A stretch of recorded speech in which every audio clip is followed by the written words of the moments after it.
Ismail dan Fatana. Ya, doktor. Can you hear me? Boleh dengar? Ya, boleh. Saya boleh mendengar doktor seketika ini. Untuk kita memulakan perbualan kita, doktor.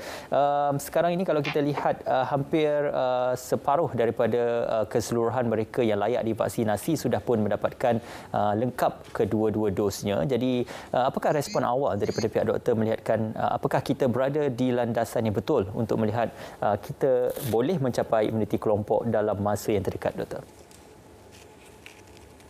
Okey, satu perkembangan yang menarik ya dengan pemberian vaksin yang telah dimulakan seawal bulan Februari yang lepas ya sehingga sekarang. Kalau saya meneliti angka yang telah diberikan oleh KKM semalam, sebanyak 56% daripada populasi kita telah pun mendapat suntikan dos yang pertama, dan mereka yang telah menyempurnakan kedua-dua dos adalah sebanyak 34% ya. 36%. Maaf saya. Jadi kalau kita tengok angka ni sebenarnya memang angka yang sangat memberangsangkan, ditambah pula dengan mereka yang telah berusaha ya, jawatankuasa JKJAV telah berusaha meningkatkan pemberian vaksin daripada asalnya dengan 100,000 sehari kepada 200,000 sehari, dan sekarang saya kira 400,000 suntikan setiap hari diberikan. Jadi melihatkan keadaan ini memang kita jangkakan kita akan berjaya melepasi sasaran kita, iaitu memastikan 70% daripada populasi kita mendapat lindungan ataupun vaksin 2 dos. Harap-harapnya tak lama lagi lah ya, mungkin dalam 2 atau 3 bulan, dan secara realistiknya saya harapkan by the end of the year. Itulah dari segi ini saya rasakan negara kita walaupun mungkin sebelum ni ada orang kata kita bermula lambat, tetapi saya kira ia adalah berada di landasan yang baik ya setakat ini. Satu yang menjadi persoalan orang di luar sana, walaupun angka vaksinasi kita meningkat, tapi mengapa kes juga semakin meningkat dan tidak berkurang? Mungkin doktor beri penjelasan terhadap perkara ini.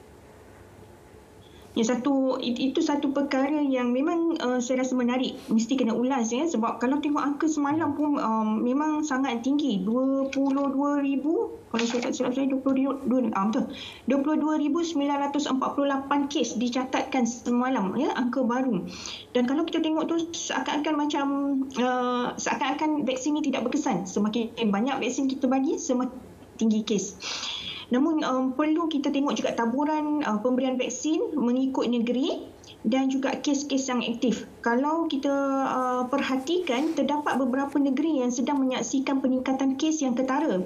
Ya, contohnya Kedah, Kelantan, Sabah dan juga Johor sendiri, tempat saya berkhidmat sekarang.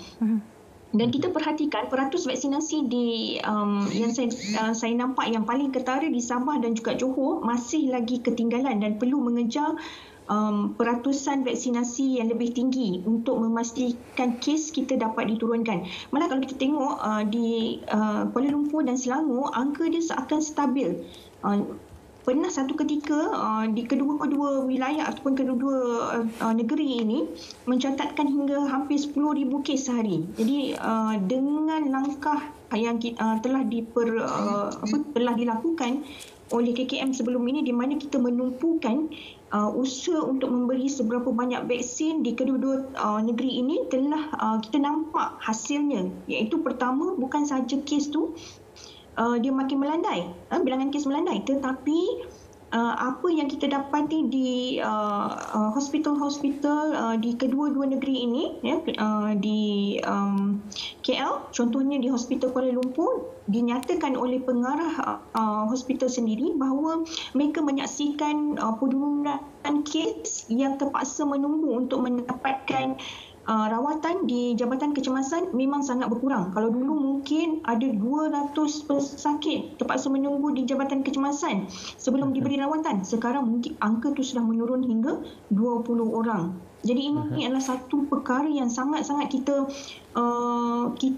nak tengoklah, satu perkara yang perlu kita ingat bahawa bukan saja tujuan kita bagi vaksin ini bukan saja untuk menurunkan kes positif, tetapi juga untuk mengurangkan kemasukan ke hospital, mengurangkan kemasukan ke ICU dan juga mengurangkan korban nyawa. Jadi apa yang kita dapat tengok sekarang ialah sekiranya anda menumpukan sesuatu tempat itu dengan pemberian vaksin dengan laju, dan peratusan ataupun liputan vaksin itu tinggi, kita akan melihat pertama dari segi kemasukan ke hospital dan juga kemasukan ke ICU serta korban nyawa itu akan menurun.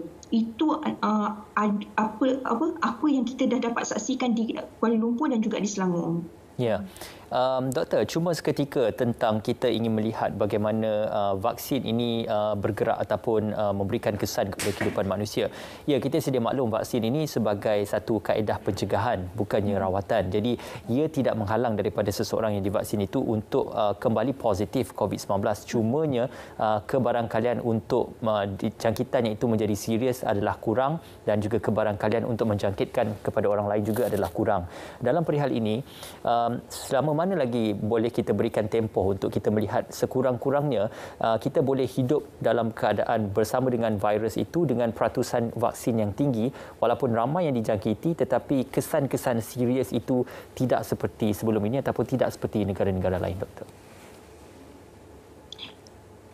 Okey. Seawal pandemik COVID yang bermula semenjak awal tahun 2020, sekitar Mac, apa yang kita perhatikan pada masa itu memang hasrat kita adalah untuk mencapai herd immunity, di mana kita berharap kita dapat menghapuskan virus ini dari seluruh dunia, daripada muka bumi ini, seperti mana yang kita berjaya lakukan dengan smallpox pada tahun 1980.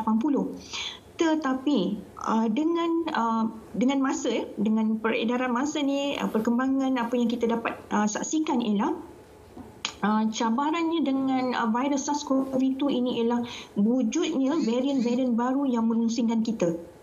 Variant of concern.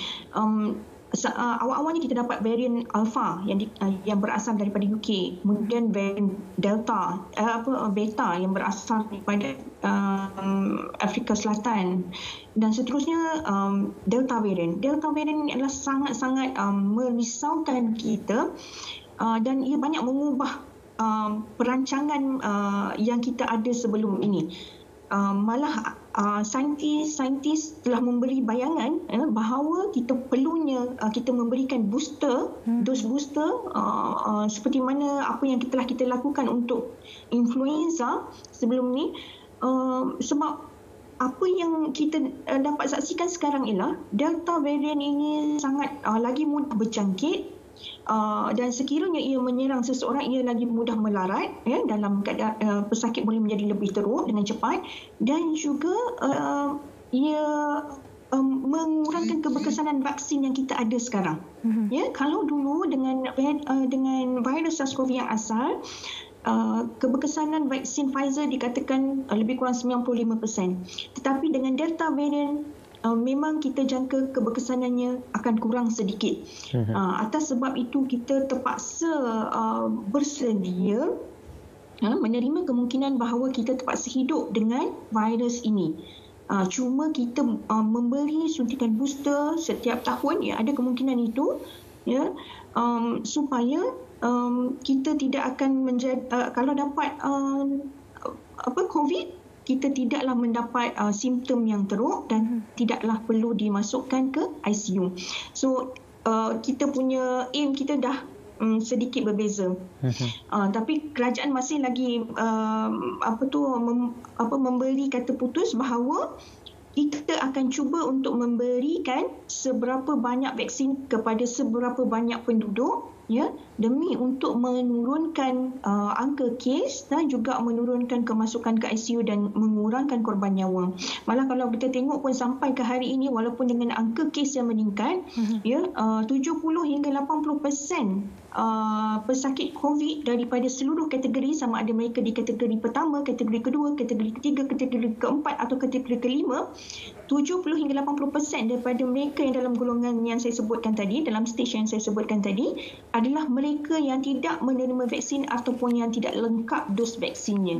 Jadi itu menunjukkan bahawa walaupun dengan kehadiran Delta variant, vaksin kita masih lagi mampu memberikan perlindungan dan masih mampu mengekang penularan Delta COVID Delta variant ni.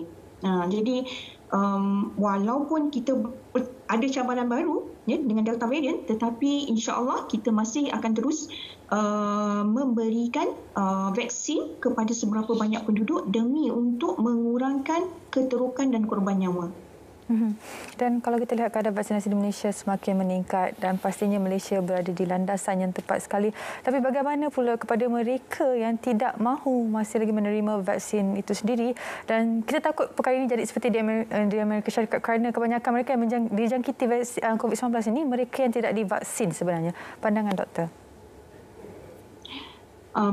Itulah, saya rasa bagi mereka yang masih memilih untuk tidak mendapatkan vaksin, kita masih perlu berusaha untuk memberikan informasi-informasi yang baik, yang sahih kepada golongan sebegini. Kerana kita kena ingat slogan kita ialah lindung diri, lindung semua. Bermaksud apabila anda mendapat vaksin, anda sedang melakukan tanggungjawab bukan saja terhadap diri anda tetapi terhadap komuniti ataupun masyarakat keseluruhan. Sebab kita tahu dengan pengambilan vaksin, walaupun anda masih terdedah untuk masih ada mempunyai risiko untuk dijangkiti, namun risiko tu berkurang. Dan kemungkinan untuk anda menjangkitkan pada orang lain pun berkurang sebenarnya. Jadi itu adalah satu perkara yang sangat baik, dan sebenarnya kalau sebagai seorang Muslim memang dituntut untuk kita mengurangkan keburukan berlaku. Ya. Jadi kalau saya pernah mendengar urut-urut yang mengatakan kita hendak mewajibkan vaksinasi, especially vaksinasi COVID ni.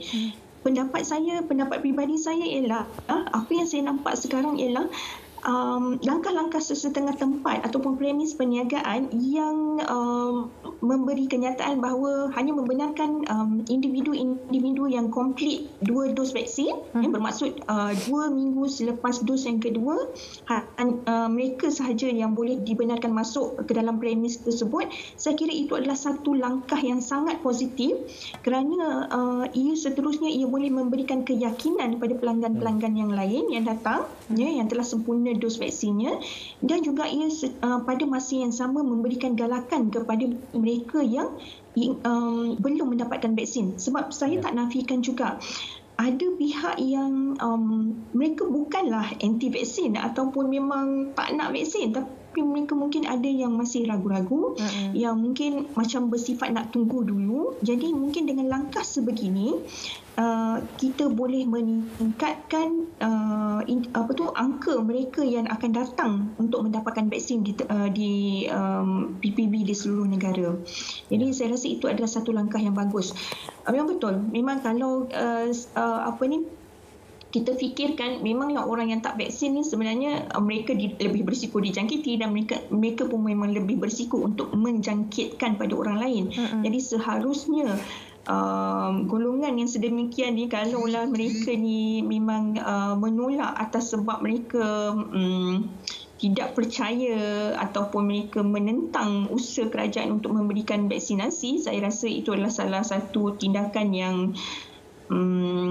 selfish, tidak bertimbang rasa ataupun pentingkan diri sendiri, sebab kita sekarang dalam usaha untuk mengekang penularan wabak. Jadi kita semua ada peranan untuk mendapatkan vaksin demi untuk perlindungan semua, bukan saja untuk diri kita semata-mata. Ya, Doktor, bercerita tentang vaksin jenis CanSino yang telah pun masuk ke dalam negara kita untuk diserahkan dalam program imunisasi COVID-19 kebangsaan. Ramai juga ingin mengetahui apakah perbezaannya antara vaksin yang diberikan 1 dos suntikan dan juga 2 dos suntikan dari segi kadar keberkesanan dan juga kadar untuk menunggu selepas tempoh beberapa hari kemudian baru keberkesanannya itu berada dalam tubuh badan penerima vaksin, Doktor. Okey, setakat ini kita yang telah digunakan dalam program imunisasi COVID kebangsaan, kita ada 3 vaksin ya, iaitu Pfizer, Sinovac dan juga AstraZeneca. So tiga vaksin ni memang dia menggunakan mekanisme yang berbeza. Contoh kalau vaksin Pfizer dia menggunakan teknologi mRNA ya. Sinovac menggunakan teknologi yang sebelum ini yang telah banyak digunakan oleh vaksin-vaksin lain sebelum ini, iaitu inactivated virus. Manakala AZ menggunakan teknologi viral vector, satu lagi teknologi yang dianggap baru bagi pembikinan vaksin. So dan akan datang kita saya dah dimaklumkan yang kita ada juga telah menerima CanSino, iaitu vaksin yang hanya 1 dos saja dah sampai ke Malaysia dari China. So setiap vaksin tu dia berbeza tapi secara puratanya apa yang kita boleh katakan, antibodi akan mula terbentuk seawal dalam tempoh 5 hingga 7 hari selepas suntikan diberikan. Namun parasnya masih belum cukup untuk mencapai tahap yang maksimum sampailah sehingga 2 minggu selepas dos yang kedua. Ini bagi vaksin yang mempunyai 2 dos lah.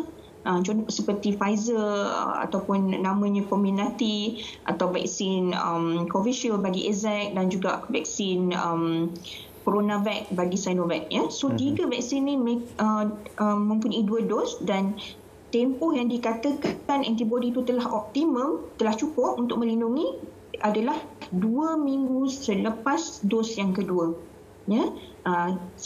Kalau sebelum tu anda masih lagi dianggap sebagai antibodi, anda masih belum optimum untuk melindungi ataupun kita kata tidak lengkap dos vaksinasi. Dan bagi CanSino hanya perlu 1 suntikan, tapi masa yang diperlukan untuk develop full antibody ataupun optimum antibody is 28 days, 28 hari. Jadi memang ada perbezaan sedikit lah bergantung kepada jenis apa vaksin yang digunakan.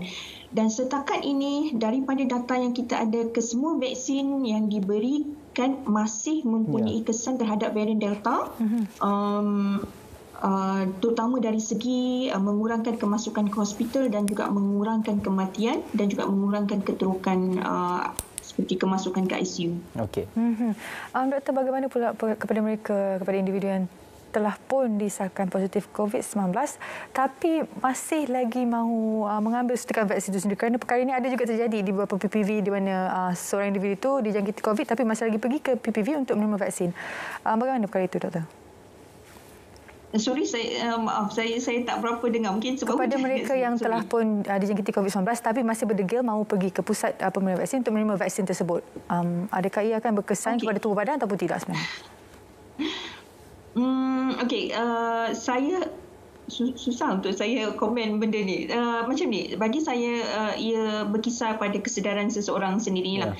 Ada orang yang mendapat COVID-19 kerana mereka dijangkiti oleh seseorang dengan cara tak sengaja. Tapi ada juga mereka yang dapat COVID-19 ni sebab mereka tak percaya yang COVID-19 ni mampu menyebabkan simptom yang teruk, mampu merangkut nyawa ataupun kita kata memandang rendah pada bahaya COVID-19.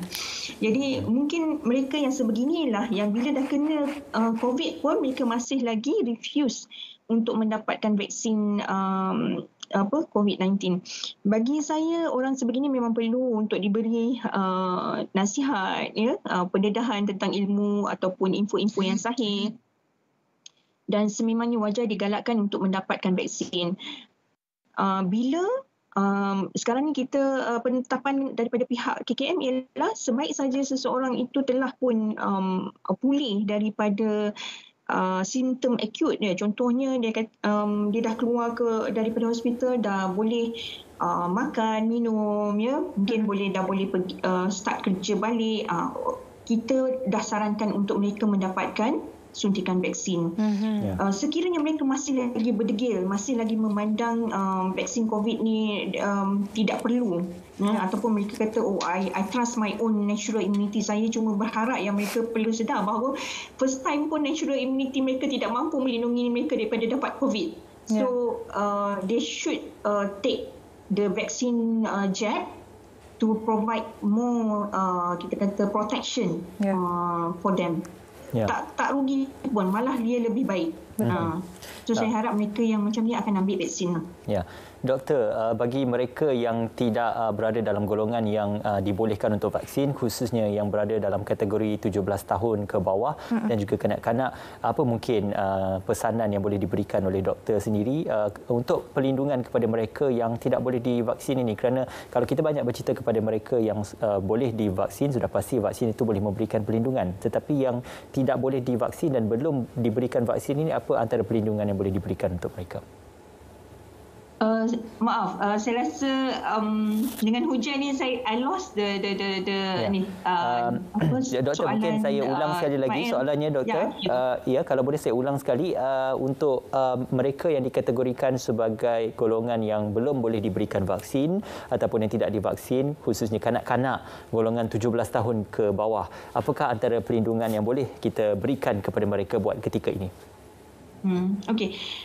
Itulah sebabnya kenapa dari awal kita kata menggunakan terma herd immunity. Sebenarnya herd immunity bertujuan untuk melindungi bukan sahaja mereka yang mendapat vaksin, tetapi juga mereka yang tidak layak untuk mendapat vaksin. Di mana semakin ramai orang mendapatkan vaksin, kita akan berjaya menghentikan penularan vaksin itu, sehingga kan orang yang tidak mendapat vaksin pun akan dilindungi.